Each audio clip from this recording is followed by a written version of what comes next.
Well, good evening. I'm Charles Schultz with Schultz Laboratories and Universe Science Center, and this is the Randomizer for the 24th of March, 2024. And tonight we have a very fascinating topic. It's one of those mystery topics, the 80-20 rule. For some strange reason, this rule appears in math and sociology and planning, in tool work. It's all over the place, and nobody knows why. It's one of those oddball things that crops up and always seems to work well enough to be used as a general rule in many cases. So some people refer to it as Pareto's principle or Pareto's rule, and we'll get into what that's all about very shortly. So I'm also going to post an email address where if you have suggestions or ideas, you can contact us and share that information with us. And I'm going to put that up right now. Email address is admin@schultzlaboratories.com, and that will allow you to send your comments directly to us. And if you have suggestions, ideas, or interesting stories that have to do with things we discuss, please forward them to us, particularly the 80-20 rule. If you've had an interesting incident involving the 80-20 rule, we'd like to hear about it, and we'll probably put them on the air at some point in the near future. So thank you, everybody, for showing up tonight. Do go to schultzlaboratories.com or universesciencecenter.com, visit our virtual galleries, get your Oculus or your Vive out, walk through the galleries and interact with this stuff. I think you'll have a lot of fun with it. If you have the ability to teach, if you want to share your knowledge with somebody, then contact us. We'll set up a classroom or virtual gallery for you to teach from. It'll be a lot of fun, and a lot of people can engage through that venue. Also, every weekday at 6 p.m. Eastern Standard Time, we have the Randomizer live, and you can join us and post your comments and questions and observations, and we'll happily share those with the listeners. And 9 p.m. Mondays, we're starting our classes up very soon. We're going to be probably looking at the robotics class that seems to win out slightly, and we'll show you what it's all about, some of the history, and how to build robots. You'll find some fascinating things there. I think it's going to be one of our better courses. And I don't say that lightly. All right, so let's get down to the 80-20 principle. It's often been observed by people, particularly people that use tools, that if you go to do a job, 20% of the tools in your box perform 80% of the work. And it's very simple to understand. If you have a toolbox, the one set of tools you use more than any other will be a hammer, pair of pliers, a wrench, a couple of screwdrivers, and maybe a wire cutter. And out of all of the tools you have, the 5, 6, 7 tools will be the ones that you go to for almost everything you do. That's an example of the 80-20 rule in real life. 80% of the work gets done with 20% of the tools. And it's odd because you'll also probably have things like a thread gauge and a circlip remover and some other devices, a couple of measuring or cutting tools or reamer or things like that. And you'll need them, but you only need them 20% of the time. So it's fascinating because we find that this also plays out in many other venues. The Pareto rule was basically that 80% of your income is derived from 20% of your skills. And that's an interesting observation, and it too seems to work pretty well. Pareto was a fellow who did a lot of planning and thinking, not just in sociology, but in business, in how things work. And he discovered some very interesting rules. So he started making some graphs to show you how to plan an operation, how to break it up into logical individual steps that could easily be carried out, documented, and completed. He's one of those fellows who put a lot of thought into time and efficiency and production, and you can look up online Pareto diagrams to get an example of what I'm talking about. And his last name is Pareto, in case you need to look it up. So in the course of events, he made this discovery, which oddly also turned up in many fields such as physics and mathematics and engineering.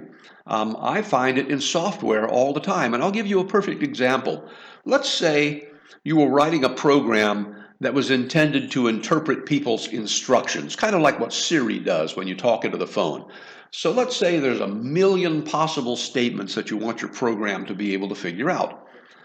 Well, you'll find that if you write a rule for classifying a statement and figuring out what it means, that one rule might handle 80% of your cases if it's well defined. So out of a million statements, this first iteration, this first rule, will cover 800,000. But that leaves you 200,000 statements that you have to do something with. All right, so then you take those statements, you look them over, and you write a second rule, which you apply.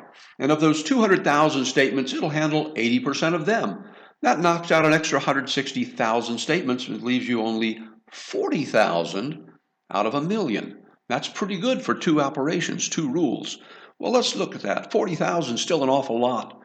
Maybe we could write a rule to figure out 80% of those. And if we do, that's 32,000 of those knocked out right off the bat, which leaves you 8,000.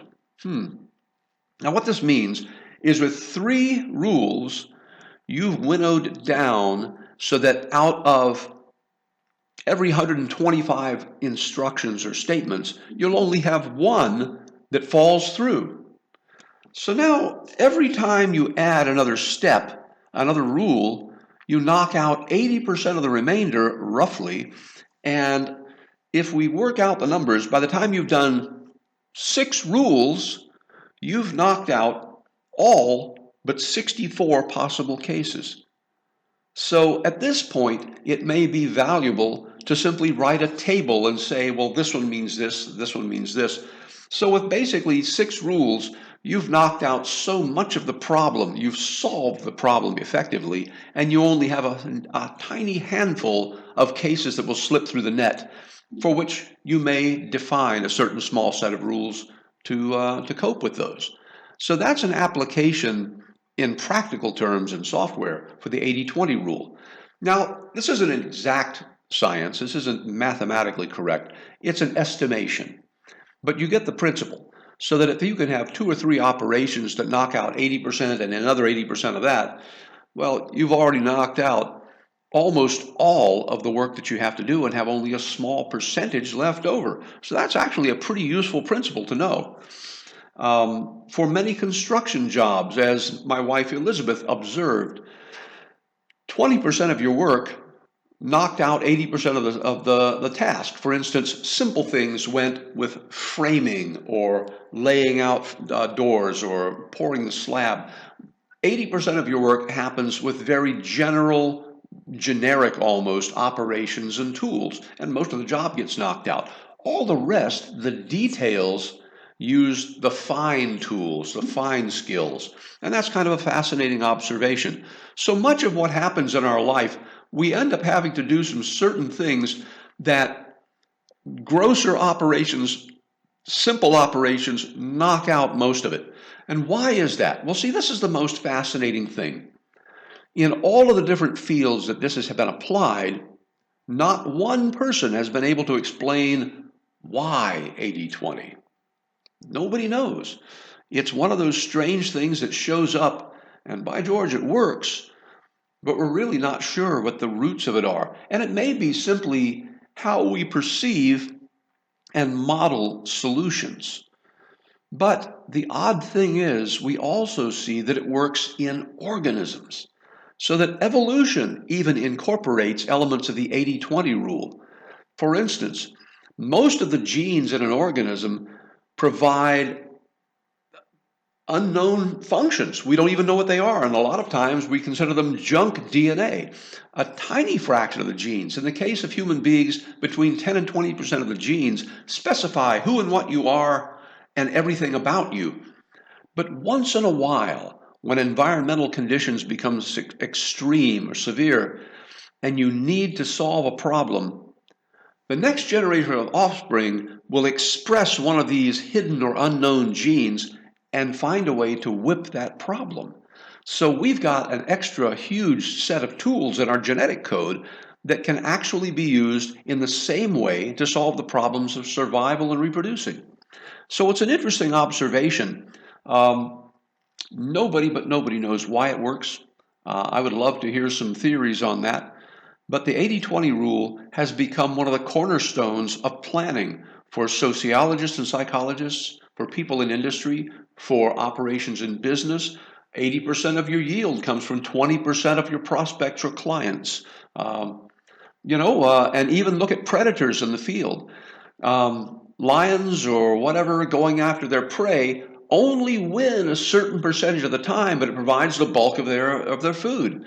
And so we understand that it's almost like a target shoot in some respects.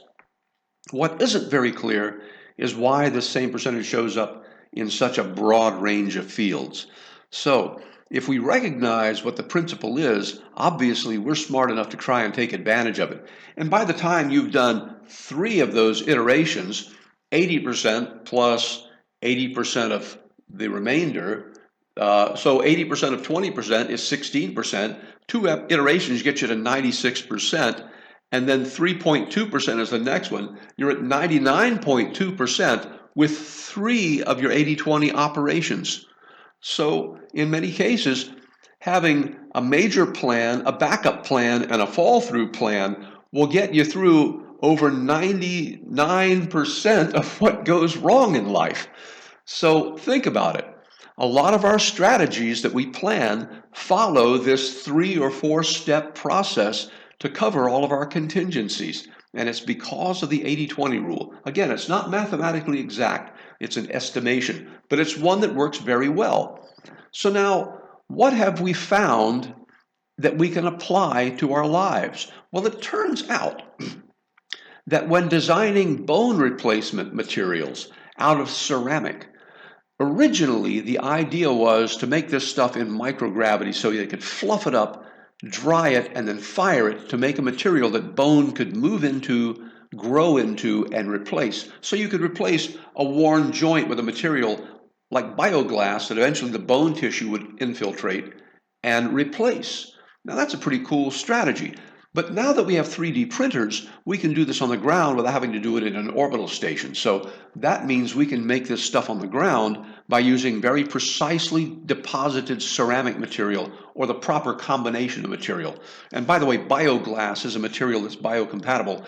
It is a material that you can make pieces with that the body will literally bind to and adhere to and grow within if given the opportunity. And it's used in many cases to make materials where you can't easily put a piece of plastic or metal, but you need something that's going to infiltrate with living bone tissue.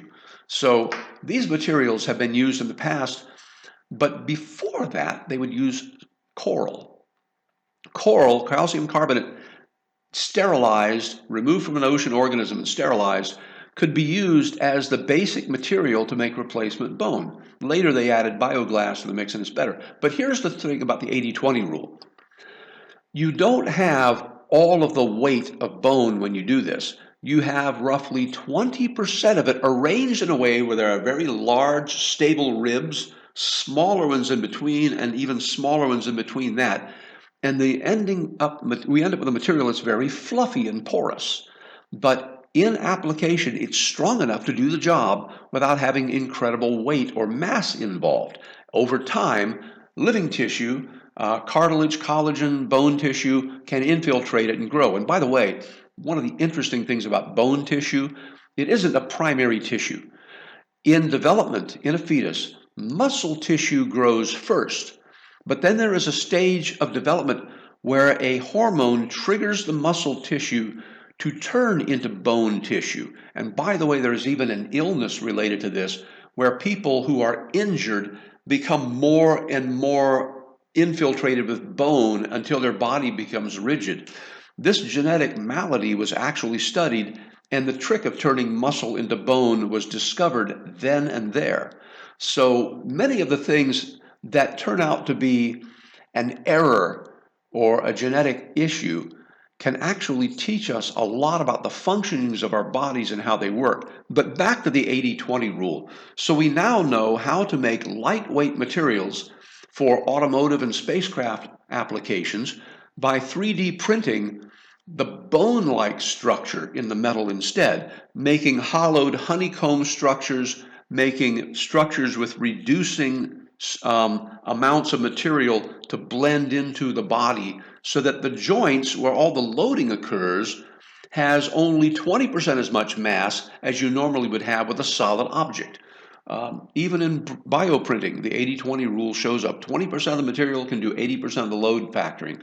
So an amazing thing. Has to do, obviously, in my mind, with some sort of a mathematical proportion. It has to obviously be related to the binding strength of material and the yield versus the breaking point. So I would imagine there are a number of people that work in the destructive testing industry who could tell us a lot about that. And I don't know any of them right offhand. So if somebody has some expertise in this area, I would invite them to send us their comments and see what we can do. We can do an update on the 80-20 rule in the near future. So meanwhile, if there are any questions on the floor, we are open, and I will go ahead and encourage people to go to schultzlaboratories.com or universesciencecenter.com and to sign up as a member and support the growth and addition of materials and galleries to our site. You're going to find things that are really amazing. If you're teaching homeschooling or a specialty course and you need some sort of gallery or interactive exhibit that the people that you are training need to use, we can create that for you. We can create specialty courses, classrooms, or exhibits on demand. So, and finally, since I don't see anything that is popping up, I'm going to read my quotation for the day, and it is, "By which have been given to us exceedingly great and precious promises, that through these you may be partakers of the divine nature, having escaped the corruption that is in the world through lust." And that's 2 Peter 1:4. So that should be a little bit of an inspiration as well, to know that we stick to the straight and narrow. We've been promised wonderful things, and if we can just see our way through it, we'll get there. Have faith. Be a believer. Be strong in your resolution to do the right thing. So if anybody has any statements or questions, I don't see anything coming up, and I'm going to say this is a success. Please join us tomorrow for Fridays on the 25th of March, Friday's Randomizer, and we'll see what the term will be, and we'll have some fun with it. And hopefully it'll be something informative and interesting, something you'll learn something about. I always look forward to this, and I'm glad for everybody who participates, and thank you for supporting Schultz Laboratories and Universe Science Center. Well, I'm Charles Schultz. Have a wonderful evening, and take care of yourselves, and make the world a better place. And thank you.